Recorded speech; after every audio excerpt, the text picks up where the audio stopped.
দেব। Good morning বন্ধুরা, কেমন আছো তোমরা সবাই? মুগ্ধতা অ্যান্ড মি চ্যানেলের নতুন আরও একটি ব্লগে তোমাদের সবাইকে স্বাগত জানাই। আজকে হচ্ছে তুমি বসো। আজকে হচ্ছে সোমবার, কালী পুজো। তোমাদের সবাইকে জানাই কালী পুজোর অনেক অনেক শুভেচ্ছা ও ভালোবাসা। সবাইকে জানাই হ্যাপি দিওয়ালি। তো গরিব কাটার বাজে আশা তুমিও বলবে হ্যাপি দিওয়ালি। বলো হ্যাপি দিওয়ালি। হ্যাপি দিওয়ালি। হ্যাঁ বলে শুভ শুভ কালী পুজো। কালী পুজো। এভাবে এভাবে দেখি নম করো। বলে শুভ শুভ কালী পুজো। কালী পুজো। ইয়েস। তো যাই হোক, ঘড়িতে এখন সকাল 11টা, আর এখন থেকে আজকের ভিডিওটা শুরু করলাম। চায়ের কাপ নিয়ে বসেছি, স্নান পুজো শেষ, আর চাটা খেয়ে তারপর দুপুরে রান্না বান্না বসাবো। আর আজকে যেহেতু কালী পুজো, তো ভেবেছি যে আজকে নিরামিষ খাবো আর কি। তো নিরামিষ সব কিছু রান্নাবান্না করবো। তাড়াতাড়ি করে রান্নাবান্না শেষ করতে হবে, কারণ অনেক কাজ আছে। রঙ্গোলি বানাতে হবে, আর রঙ্গোলি বানাতে গেলে অনেকটা সময় প্রয়োজন। তো জানি না কখন কাজ বাজ শেষ করে কখন রঙ্গোলি বানাতে হাত লাগাবো আর কি। তো যাই হোক, চলো তোমরা ভিডিওটা দেখতে থাকো, আমার সঙ্গে থাকো। আশা করছি তোমাদের একটু হলেও ভালো লাগবে। শুভ বিজয়। শুভ বিজয়া। বাই। এদিকে দেখো বন্ধুরা, চাটা খেয়ে কিন্তু আমি দুপুরের একদম রান্নাবান্না বসিয়ে দিয়েছি। আর এখানে হচ্ছে উচ্ছে আলু ভাজা, আর তার সঙ্গে আজকে ভাবছি কি একটু ডাল করব না। রোজ রোজ ডাল খেতে একদমই ভালো লাগে না, তো উচ্ছে আলু ভাজা। আর তার সঙ্গে ওখানে না একটু চচ্চড়ি বসিয়েছি, সেটা হলো ওই কুমড়োর ডোগা, একটু আলু কুমড়ো বেগুন দিয়ে একটু ওই চচ্চড়ি বা তরকারি যেটাই বলতে পারো আর কি। আর ওদিকে রান্না করতে করতে ভাবলাম যে মাম্মামের মাথায় আজকে একটু তেল দিয়ে দিই। লাস্ট 2 দিন হয়ে গেছে শ্যাম্পু করা হয়েছে, কিন্তু তেল দেওয়াই হচ্ছিল না। তো ভাবলাম যে আজকে একটু মাথায় তেল দিয়ে দিই, আর একটু পরে ওকে আমি স্নানও করিয়ে দেব। তারপরে কিন্তু চলে যাব রান্না করতে, কারণ রান্না কিন্তু আমার এখনও কমপ্লিট হয়নি। আর এই যে দেখো বন্ধুরা, একেবারে কিন্তু রান্নার শেষে তোমাদেরকে দেখিয়ে দিচ্ছি উচ্ছে আলু ভাজা, সয়াবিনের তরকারি। আর এইদিকে মাম্মাম কি দুষ্টুমি করছে দেখো, রান্নাঘরের লাইটটাকে ও অফ করে দিয়েছে।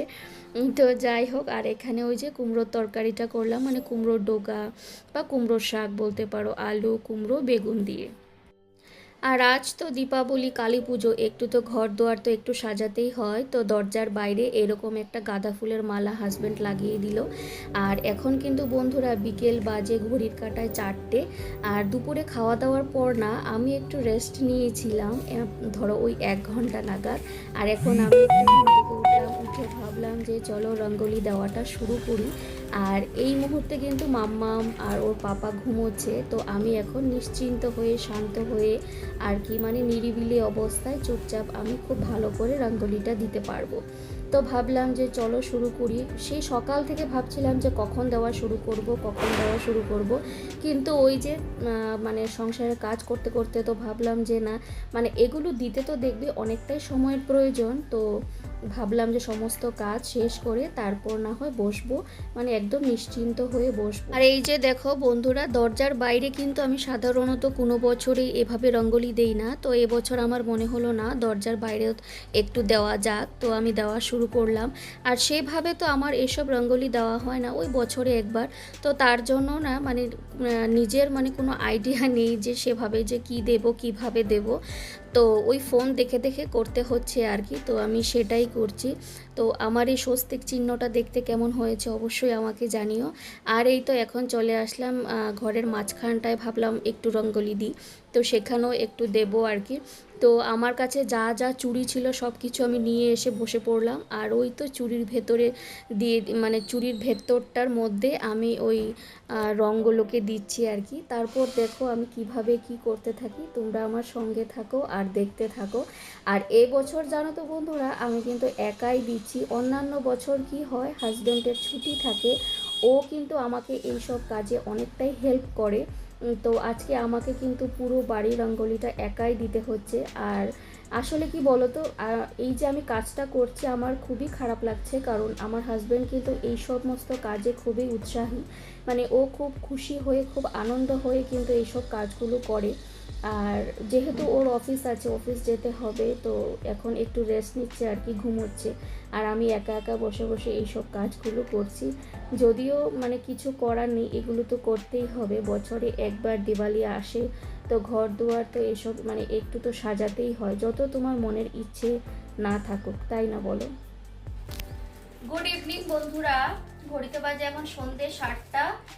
আর আমার কিন্তু রঙ্গোলি দেওয়া শেষ। রঙ্গোলি দেওয়া শেষ হয়েছে সেই কি বলবো 6:30 নাগাদ। তো সন্ধে টন্ধে দিলাম, তারপর পুরোটা শেষ করলাম আর কি। আর এখন ওই আর কি একটু মার মেয়েতে মিলে দুজনে মিলে একটু সেজে গুজে নিলাম। যতই হোক দিওয়ালি বলে কথা, একটু তো সাজতে হবে। কিন্তু সাজতে হবে তার জন্যই সাজা, কিন্তু মন মেজাজ একদমই ভালো নেই কারণ আজ বাড়িতে পুরো আমি একা, মাম্মামকে নিয়ে। হাজব্যান্ড গেছে অফিস। কি বলবো, এরকম উৎসবের দিনে না একা একা বাড়িতে থাকতে একদমই ভালো লাগে না। এমনিতেই তো আমরা 3জন, তার মধ্যে যদি কোনো ফেস্টিভ্যালে যদি ও বাড়িতে না থাকে, মাম্মা ভেঙে যাবে, কোনো ফেস্টিভ্যালে যদি ও বাড়িতে না থাকে আমার আর কিছু করার থাকে না, একদমই ভালো লাগে না।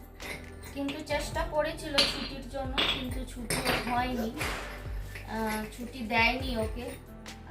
ওটার কিছু করার নেই। তো যেহেতু আজকে দিওয়ালি, তো দিয়া টিয়া এসব তো জ্বালাতেই হবে, তাই না? বছরে একবার উৎসব আসে, তো তার জন্য আর কি এগুলো করা। যতই মন মেজাজ খারাপ থাকুক এগুলো তো করতেই হয়, তাই না? তো মাম্মাকে একটু সাজিয়ে গুছিয়ে দিলাম, নিজেও একটু সাজুগুজু করলাম। আর এখন এই তো দিয়া বাতিগুলো এখন জ্বালিয়ে দেব। কিন্তু একা একা একদমই ভালো লাগছে না, জানো তো। বাড়িতে যদি আরো কেউ থাকতো তাহলে অন্য ব্যাপার ছিল, কিন্তু এখানে তো তোমরা সবাই জানো, যারা যারা আমার ভিডিও প্রত্যেক দিন দেখো, যারা আমার বন্ধুরা আছো, তারা তো জানোই যে আমি একাই থাকি। আমি, আমার হাজবেন্ড আর মাম্মাম, আমার মেয়ে। তো উৎসবের দিনে যদি ও বাড়িতে না থাকে তাহলে না একদমই ভালো লাগে না। তো যাই হোক, যতই মন খারাপ থাকুক এগুলো তো করতেই হয়। তো চলো সবকিছু, সব বাতিগুলো রেডি করি, তারপর গিয়ে আবার জ্বালিয়ে দিতে হবে।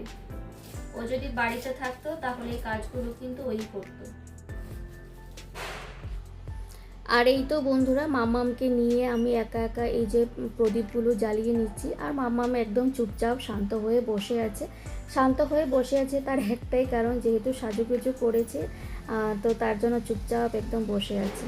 তো চলো বন্ধুরা, সব কিছু আমি পুরো সব বাতি আমি জ্বালিয়ে নিলাম। আর এখন বাইরে গিয়ে একটু বাতিগুলো দেব, আর যেখানে যেখানে রঙ্গোলি দিয়েছি সেখানেও দেব। তো চলো।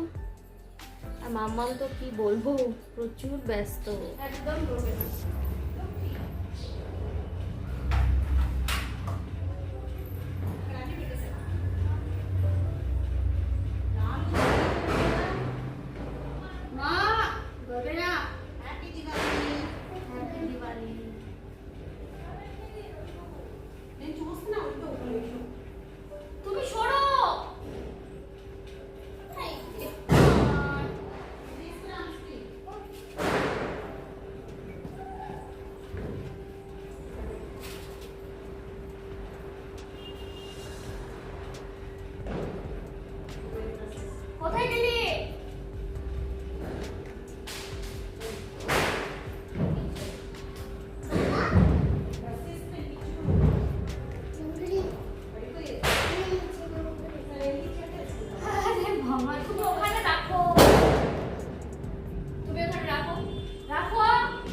তো দেখো বন্ধুরা, আমি এই জায়গাটাকে এভাবে সাজিয়ে দিয়েছি। প্রথমে না আমি ফুলগুলো দিইনি, তো তারপরে দেখলাম যে না, প্রদীপগুলো দেওয়ার পর না একটু খালি খালি লাগছিল। তো ভাবলাম যে না, বাড়িতে তো অনেক গাঁদা ফুল আছে, তো কয়েকটা গাঁদা ফুল ছিঁড়ে দিয়ে আমি প্রদীপের চারদিকে এভাবে দিয়ে দিলাম।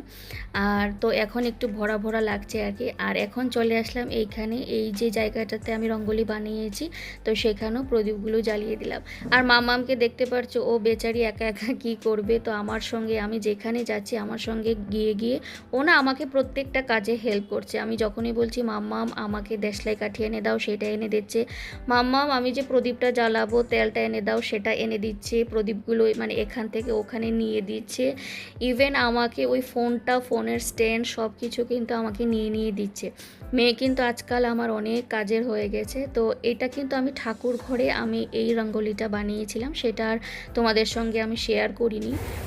তো তখন একটু সন্ধে সন্ধে হয়ে আসছিল, তো ভাবলাম যে তাড়াতাড়ি করে করে ফেলি, তারপর আবার সন্ধেও দিতে হবে।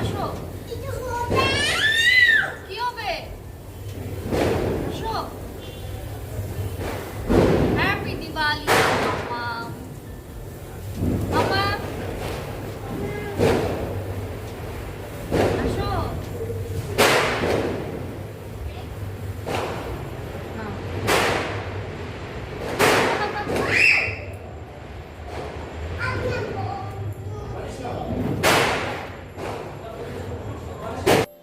আর এদিকে তোমরা মাম্মামকে দেখতে পেলে, ও কিন্তু এসব বাজি যে ফুটছে ওটার আওয়াজে খুবই ভয় পাচ্ছে। ভয় পাচ্ছে সেটা বলবো না, কিন্তু যখনই ফুটছে না তখনই কানে মানে হাত দিয়ে বলছে উফ বাবা বম ফুটছে। আর আমি ভাবলাম একটা ফুলঝুরি হয়তো হাতে নেবে, কিন্তু হাতে নেয়নি। তো ঘড়িতে এখনও 8:30 মতো বাজে, তো ভাবলাম যে নিচে গিয়ে একটু দেখে আসি যে কে কীভাবে বাজি ফাটাচ্ছে। আমরা তো আর ফাটাতে পারছি না। তো সেখানেই যাচ্ছি আর কি। আর যাওয়ার সময় দেখছি যে আমার যে ফ্লোরটা, আমার যে করিডোরটা, প্রত্যেকটা মানে প্রত্যেক বাড়িরই সবাই খুব